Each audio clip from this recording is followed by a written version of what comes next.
अस्सलाम वालेकुम। आज की इस वीडियो में डिस्कस करेंगे कि जंगें होती हैं या ख़ुद क्रिएट की जाती हैं और इनकी कशीदगी का या इस कशीदगी का फ़ायदा किसको है। क्या ट्रंप अमेरिकन इलेक्शन जीत जाएंगे और अगर जीतेंगे तो उसकी क्या वजूहत है और नहीं तो क्या, और अगर ट्रंप जीत गए तो पाकिस्तान को क्या फ़ायदा होगा और अगर बाइडन जीत गए तो पाकिस्तान को क्या मिलेगा और भारत को क्या नुकसान होगा। लेकिन आपने अगर अभी तक इस चैनल को सब्सक्राइब नहीं किया तो कर लें, बेल आइकॉन को प्रेस कर लें। दुनिया में इस वक्त जिन दो बड़े ममालिक में सर्द जंग कोल्ड वॉर चल रही है वो अमेरिका और चाइना है, और इसके अलावा भी बहुत सी टेंशन हैं जिन्होंने दुनिया के अमन को खतरे में डाला हुआ है। लेकिन क्या आपने कभी सोचा कि तमाम कर कोशिश के बावजूद ये लड़ाइयाँ ख़त्म क्यों नहीं होती, या इन सब लड़ाइयों का असल फ़ायदा किसको है। इस वक्त दुनिया में असले के सबसे बड़े एक्सपोर्टर्स अमेरिका, रशिया, चाइना और फ्रांस है, और हैरान कन बात है कि कोल्ड वॉर भी उन्हीं के दरमियान जारी है जो पूरी दुनिया को असर कर रही है। अब इस सूरत हाल का सबसे ज़्यादा फ़ायदा तो अमेरिका और इसकी हथियार बनाने वाली दिफाई सनत को हो रहा है। अमेरिका और चाइना की कशीदगी में देखा जाए तो जो ममालिक चाइना के मुखालिफ हैं इनको सबको असला अमेरिका फराहम कर रहा है, और जिन को अमेरिका के इत्तेहादी और अमेरिका से मसला है उन्हें चाइना और रूस असला फराहम कर रहा है। यानी इंडिया और ताइवान दोनों चाइना का मुकाबला करने के लिए अपनी दिफाई सलाहियतों को बढ़ाने के लिए अमेरिका के साथ दिफाई मुआहदे तो कर रहे हैं, अमेरिका से असला भी ले रहे हैं। ताइवान और अमेरिका के दरमियान एक हफ्ते में 2 डिफेंस डील्स हुई हैं। इनमें से एक डील 1.8 बिलियन डॉलर्स की है, दूसरी डील 2.4 बिलियन डॉलर्स की है, जबकि भारत ने हाल ही में अमेरिका के साथ बीका साइन किया, और इसके अलावा अमेरिका से 11,000 एक्सट्रीम कोल्ड गियर सेट्स जो हैं वो हासिल किए हैं। यानी सिर्फ अक्टूबर में अमेरिका ने south Korea, Taiwan, Finland, Romania, Egypt के साथ जंगी जहाज़ और हथियारों की डील साइन की है। उनके तहत अमेरिका फिनलैंड को F-35 and F/A-18EF super hornet aircraft देगा। साउथ कोरिया को एम यानी 9X block 2 tactical sidewinder missiles जो हैं वो फराम करेगा। ताइवान को एडवांस वेपन सिस्टम देगा।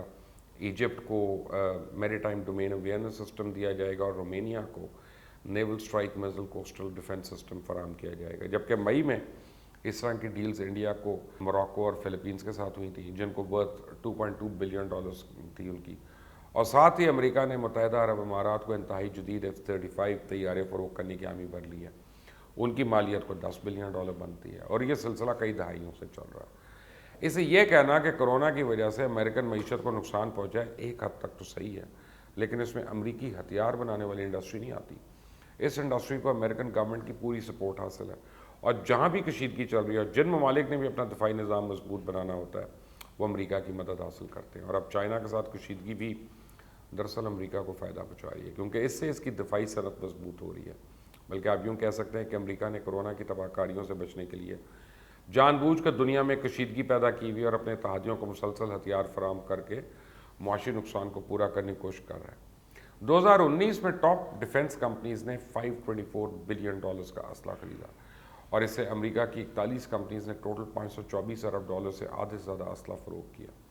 2018 से 2020 के दरमियान अमेरिका ने 170 ममालिक को असला फ़रोग़ किया, जिनमें 30 कंट्रीज़ तो ऐसी हैं जो 1-1 बिलियन डॉलर से ज़्यादा का असला उन्होंने लिया। और अभी 2020 में जो असला फ़रोग़ किया है उसका तो हिसाब ही नहीं है। सिर्फ एक डील में 110 जहाज़ F-35 के 23 बिलियन डॉलर्स वो सौदा हुआ है, जबकि दीगर मिसाइल डिफेंस सिस्टम और दूसरी चीज़ें अलग हैं। अब बात करते हैं अमेरिकन इलेक्शन की। अमेरिकन मीडिया इस वक्त सदर ट्रंप के हवाले से मुसलसल नेगेटिव कवरेज दे रहा है। जो ट्रेंड दिखा रहा है वो ये कि ट्रंप के मुकाबले में जो बाइडन की मकबूलियत ज़्यादा है। कुछ माहिरीन का ख्याल है कि यही वो गलती है जो कि 2016 में भी की गई, और उस वक्त ट्रेंड्स में ट्रंप और हिलरी के दरमियान बहुत कम फ़र्क था। पिछले 28 साल में कोई ऐसा अमेरिकन प्रेसिडेंट नहीं है जो कि री इलेक्शन में कामयाब ना हुआ, बल्कि 45 सालों में सिर्फ 10 उम्मीदवार ऐसे हैं जो कि री इलेक्शन में नाकाम हुए।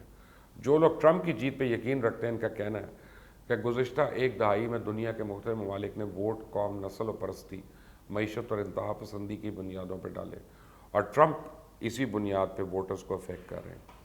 कोरोना वायरस ने अमेरिका की इकानमी और माशरे को शदीद मुतासर किया। कई बड़ी बड़ी कॉरपोरेशंस बैठ गई हैं।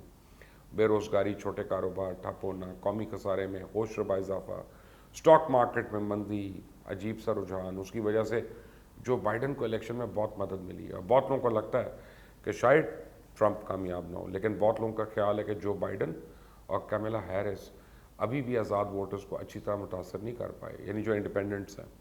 जबकि ट्रंप ने अपने 4 साल दौरे हुकूमत में पूरी कोशिश की है कि वो अपना हर वादा पूरा करें, جو انہوں نے اپنی پہلی انتخابی مہم میں کیا اور اس میں کافی حد تک کامیاب بھی ہوئے، جس میں ٹیکسوں میں کمی، امیگریشن پہ پابندی، یورپ، چائنا، کینیڈا، میکسیکو اور دیگر تجارتی بلاک سے معاہدوں پر نظر ثانی اور نسلی اور مذہبی انتہا پسندوں کا کھل کر ساتھ دینا شامل ہے۔ لیکن اس سے بڑھ کر اعلیٰ عدلیہ میں قدامت پسند ججز کی نامزدگی ٹرمپ کا ایک بہت بڑا کامیابی ہے۔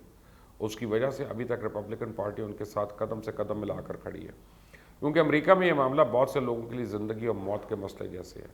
ایک اور اہم نقطہ صدر ٹرمپ کی امریکہ پہلے کی یعنی امریکہ فرسٹ کی بنیاد میں بنائی جانے والی فارن پالیسی ہے، اور اس پر انہوں نے کئی آزاد ووٹرز جن میں بہت سے تارکین وطن بھی شامل ہیں ان کی حمایت ہے۔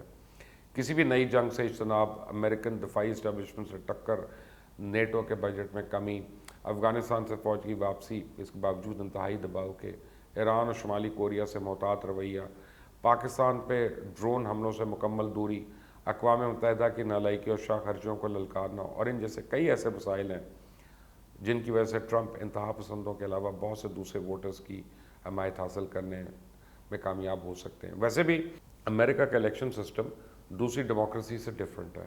یہاں صدارتی انتخابات میں فیصلہ عوام کے پاپولر ووٹ سے نہیں ہوتا، بلکہ عوام کے الیکٹورل کالج منتخب کرتے ہیں، اور اس کالج کے 538 ووٹوں میں سے جو اکثریت حاصل کر لے وہی صدر بنتا ہے۔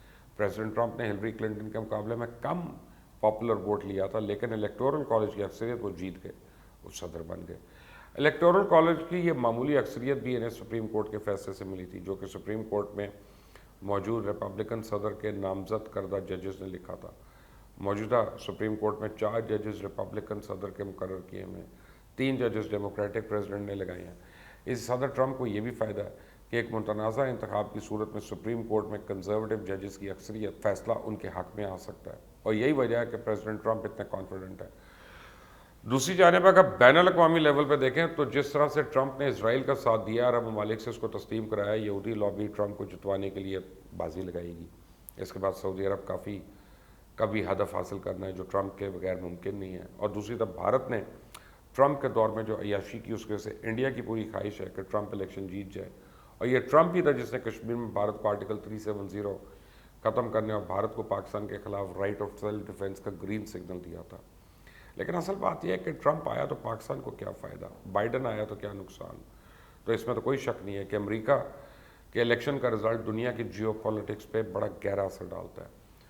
کچھ لوگوں کا کہنا ہے کہ جو بائیڈن اگر جیتتا ہے تو یہ پاکستان کے لیے بہتر ہوگا۔ کہ ٹرمپ کی بات کی جائے تو ٹرمپ نے نو مور کا نعرہ لگایا، پاکستان کی مدد میں کمی کی گئی، عمران خان کے دورہ امریکہ سے کچھ ریلیف ملا، پاکستان کی امریکن ملٹری ٹریننگ میں شمولیت دوبارہ کی گئی اور تعلیمی پروگرام بھی شروع ہوا، لیکن امریکہ بھارت کے بہت زیادہ قریب ہو گیا، اور ٹرمپ کے دور میں واضح طور پہ پاکستان کو بھارت اور امریکی قربت دے کے کہنا پڑے گا ہمارا مستقبل چائنا کے ساتھ وابستہ ہے۔ جبکہ بائیڈن کے بارے میں کہا جاتا ہے کہ بحیثیت نائب صدر وہ افغانستان کے دورے پہ آئے تھے، اور حامد کرزئی پاکستان کے خلاف فضا سرائی پہ انہوں نے اسے شٹ اپ کال دی تھی۔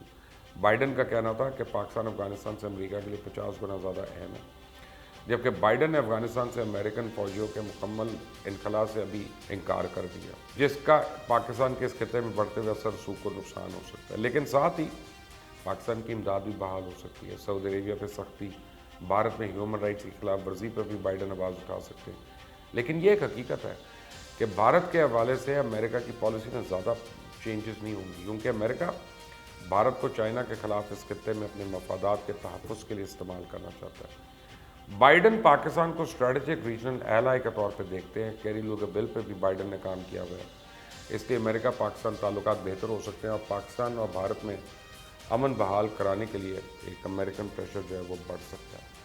آپ دیکھ رہے ہیں مبشر لقمان یوٹیوب چینل۔ مزید اپڈیٹس کے لیے اس کو سبسکرائب کریں، بیل آئیکن پریس کریں۔ انٹل دی نیکسٹ ٹائم، اللہ حافظ۔